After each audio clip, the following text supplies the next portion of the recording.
ఏపీలో కొత్త ప్రభుత్వం వరుస నిర్ణయాలు తీసుకుంటుంది. ఇప్పటికే గత ప్రభుత్వంలో తీసుకున్న పలు నిర్ణయాల్లో మార్పులు చేస్తుంది. అధికార యంత్రాంగంలో ప్రక్షాళన ప్రారంభించింది. ఎన్నికల సమయంలో వివాదాస్పదంగా మారిన వాలంటీర్ల వ్యవస్థపైన చంద్రబాబు నాయుడు హామీ ఇచ్చారు. కొందరు వాలంటీర్లు తమ పదవులకు రాజీనామా చేశారు. ఇక ఇప్పుడు వాలంటీర్ సేవల కొనసాగింపుపైన ఏపీ ప్రభుత్వం కీలక ప్రకటన చేసింది. ఏపీలో జగన్ అధికారంలోకి వచ్చిన తర్వాత సచివాలయ వాలంటీర్ల వ్యవస్థను అందుబాటులోకి తీసుకువచ్చారు.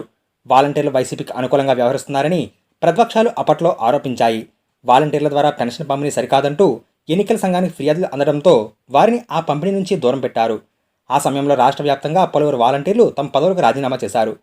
పెన్షన్ల పంపిణీ సమస్యగా మారిన సమయంలో వాలంటీర్లను కొనసాగిస్తామని, వారికి 10,000 వేతనం ఇస్తామని చంద్రబాబు హామీ ఇచ్చారు.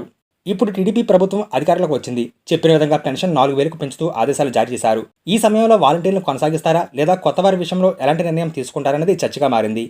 ఈ సమయంలోనే రాష్ట్ర సాంఘిక సంక్షేమ శాఖ, సచివాలయాలు, వాలంటీర్ల శాఖ మంత్రి డోలా బాల వీరాంజనేయ స్వామి స్పందించారు. ప్రస్తుతం పనిచేస్తున్న వాలంటీర్లను కొనసాగిస్తామని వెల్లడించారు. వైసీపీ నేతలు తమతో బలవంతంగా రాజీనామాలు చేయించారని, మా జీవితాలతో ఆడుకున్నారని వాలంటీర్లు తమ ఫోన్కు వాట్సాప్ మెసేజ్లు పంపించారని చెప్పారు. ఇలాంటి మెసేజ్లతో తన వాట్సాప్ అంతా నిండిపోయిందని చెప్పారు. వాలంటీర్లతో ఇంటింటికి పెన్షన్లు పంపిణీ చేస్తామని చెప్పారు. వచ్చే 1వ తేదీన పెన్షన్దారులకు 7,000ను వారి ఇంటి వద్ద అందిస్తామన్నారు. కొందరు గతంలో రాజీనామా చేసిన వాలంటీర్లు తిరిగి తమను వృద్ధిలోకి తీసుకోవాలని కూటమి నేతలను కలుస్తున్నారు. వీరి కొనసాగింపుపైన ప్రభుత్వం స్పష్టత ఇవ్వడంతో వేతనాలు, కొత్త నియామకాలపైన త్వరలో జరిగే మంత్రివర్గ సమావేశాలు చర్చించి తుది నిర్ణయం తీసుకునే అవకాశం కనిపిస్తుంది.